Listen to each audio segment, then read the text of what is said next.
what trips everybody up. They get all excited, and then they're like, "Oh my gosh, this is never going to get approved."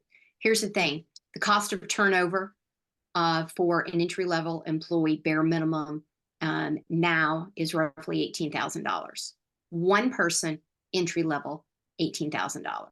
Look it up if you don't believe me.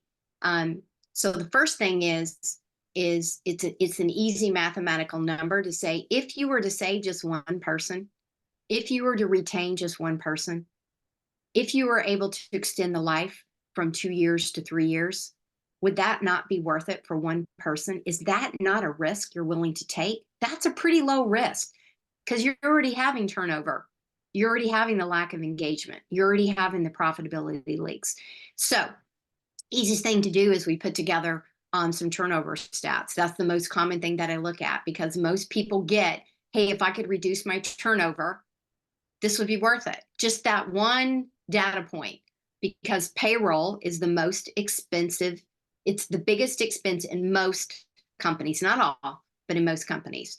So with that being said, we go to the ROI calculator and we start to put in their data of just a position. Give me a role. How many people have you hired?